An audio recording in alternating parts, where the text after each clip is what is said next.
ลงมาก็เคยมาพอดีพี่น้องเอ้ยมางานดอกแม่เท่าเอ้ยใส่เบิ่งหน้าเคยกัน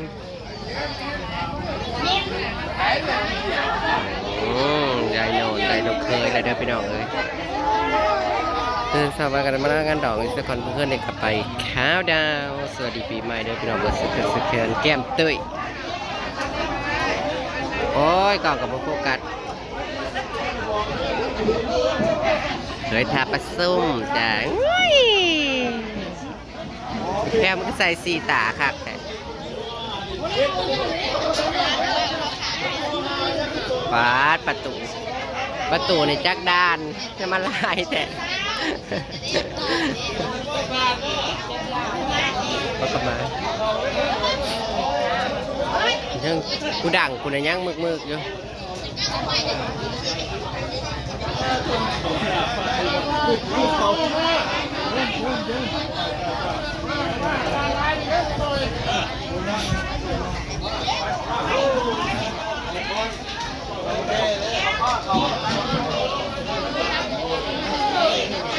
โอ้ย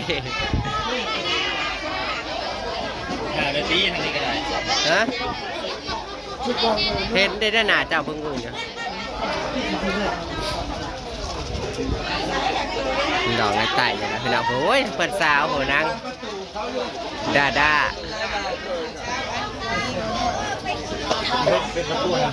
ฮะพอแล้วมันหลายด้านแล้ว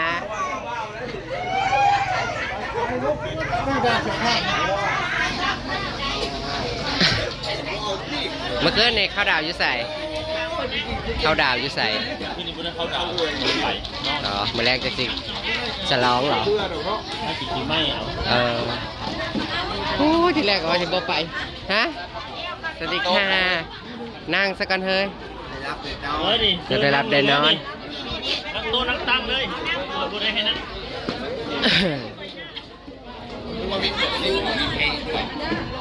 เพลงเพิ่มเป็นยังไงทางนี้เอาแล้วถ้าถ่าย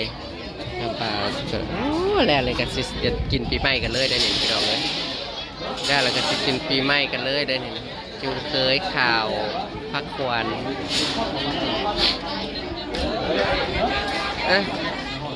คุณลำโพงเลยเตรียมมาเลยอีเบอร์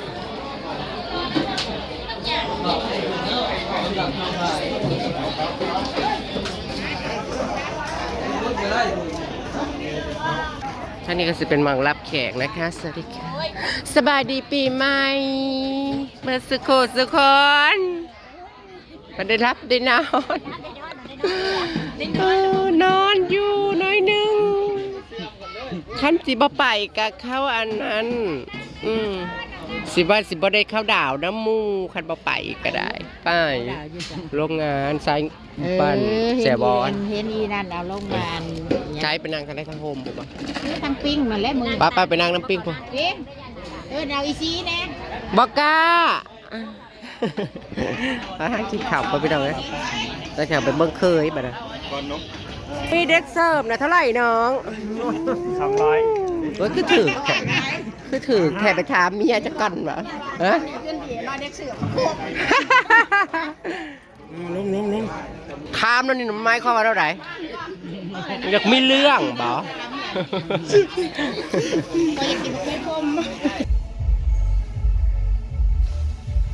จะหาขาบขี้เหงื่อขามาลาย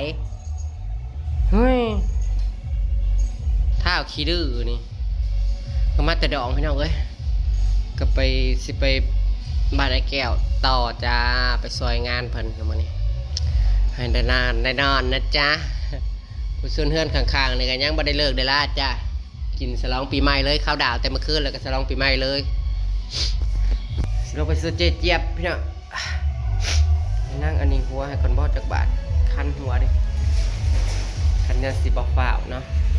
เดี๋ยวเราไปสู้เจี๊ยบก่อนพี่น้องตากับหมูกับม้ากับเป็ดกับไก่ไว้เนี่ยนี่กับมีแต่งานคือกันเนี่ยนี่กับไปงานคืนเพื่อนเขาอีกต่อไปงานออกมาแล้วกันมีแต่งานค่ะอีเวนต์ตลอดเลย แล้วก็สวัสดีปีใหม่เด้อจ้าอ้ายเอ่ย FC บ่สุขุสุคนขอให้ปีใหม่นี้ก็เฮงๆรวยๆร่ำๆรวยๆบ่สุขุสุคนกันแล้วกันเด้อจ้าขอบคุณสำหรับเอื่อยทางเมืองนอกเนาะก็ให้กังก่อนปีใหม่มาเนาะแล้วก็ทางพีชบีวันด้วยขอบใจหลายๆเด้อขอให้เอื่อยอ้ายบ่สุขุสุคน สุขภาพแข็งแรง จ้าเดี๋ยวเฮาสิไปบ้านไอ้แก้วลงไปสู่เทือกเขาพี่น้อง